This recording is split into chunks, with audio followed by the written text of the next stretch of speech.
So what have you been thinking as you're doing this? It's fun, and it reminds me of a time that I used to pull weeds. Yeah, when was that? When I was really little, and I would get mad at my mom, and then I would tell her something, and then she'd tell me on Saturday to have to go pull weeds. So it was a punishment? Yeah. Yeah. But it's not. I don't think of it like as a punishment now. It's just something nice, you know, to put back to us. Reminds you of childhood. I was thinking of my mom, you know, what she would be thinking if I was doing this, because she says I'm lazy, so like if she found me, you know, doing something that is considered work, she would probably tell me something mean, probably. Like, oh, you don't do anything at home, but you're doing something here, you know? So what does an 1102 class, which is like a writing class, have anything to do with coming to a garden? What do you make of that? Isn't that crazy? Yeah, but it's community service. I'm like big with community service, so I came anyway. Why is that? Like, why is that something that's important to you? I just like making a difference and like helping out people. Yeah. So what have you learned from like coming here like today? Have you been to Overtown before? Yeah, I grew up around here. Oh, you did? Yeah, it's just you never see people do this, and now it's like it's very moving that people are doing this. How has the neighborhood changed since you've grown up? Well, this area has changed, but the place where I grew up is the same. No change. My point of view from passing by this morning, it's the same. What do you think the neighborhood is like still? Like, what are the issues? I think drugs are still a big issue. What kind of drugs you think specifically? Like, what are the main ones? Like cocaine and heroin and shit like that, stuff like that.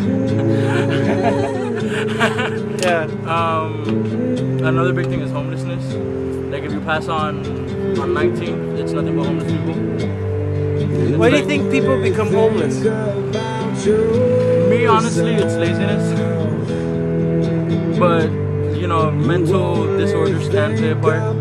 Yeah. You know, they age out of the system with mental disabilities, and then you know they end up having nowhere to go.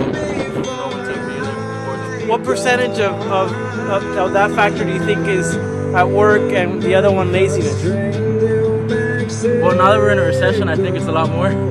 A lot more of laziness, or no, a lot more people like trying to work, but they just lost their houses. Okay. But if I had to guess, I'd say like half is lazy, half is actually trying to do something better. Right. Like our second week, Yeah. on Saturday. Yeah. As you can see, it's pretty hot, the water. It is hot. What have you guys learned over the last 2 weeks? We learned a lot about the history of Overtown, all the landmarks. We learned a lot about this garden, what it has in there, and how hard it is to maintain.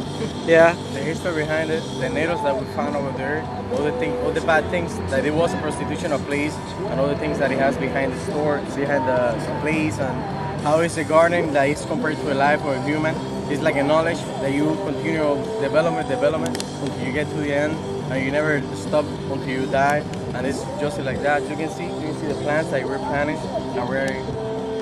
If you see anything else, as you can see the expressways, you can see the streets, you can see homeless, you can see everybody walking. It's a pretty good experience. Yeah. What do you think of the homeless people living in Overtown? I guess they don't have a house to go back or something. I guess they got displaced on the expressway and stuff like that. I guess this neighborhood has a bad history. Yeah. And I guess that's what happens when, you know, the community gets disrupted, and yeah, that's the kind of byproducts that happen. Homeless people, drugs, stuff like that. All right. Thank you. He's- Oh, go ahead. The main thing that they did in their life, that I think they gave up. They didn't work hard to get enough things in life, and that's why they're in that position. We're trying to help them, but they don't want to get it from that side. So they need to make an option, either get on that side or. Why do you think people give up? Like, you know, like what do you like? How does that happen? Like, why would somebody give up like that? They're giving up. I don't know. Maybe they don't have that many options. For example, as you can see, like I was talking about the needles. That was the main option. That was the track that they took, and I don't know. They didn't have another option. They didn't have family to guide them. They didn't have a father that would be on the middle saying the good things and the bad things that can happen in life. They didn't have a school. They didn't have an education. And as you can see, many of them have lived right here, and there isn't good culture here. Right now it's getting better, but at that time it wasn't good. Do you feel that you feel fortunate that you had those things in your life? Yeah, I feel very fortunate to have a father, to have a mother, to have a sister that gave everything for me, and right now I'm in this position thanks to them. They may not have the same opportunity that I had.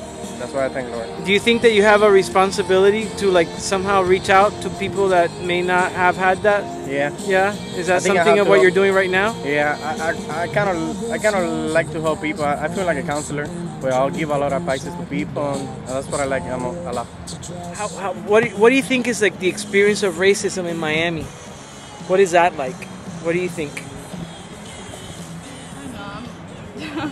In my own world, I never look to my surroundings, I think, but once I'm here, I start to see people who live also in their own world, and that we are strangers for them, and I don't know, we're being like, I don't know, like we are mixing our assets with them, and it feels good.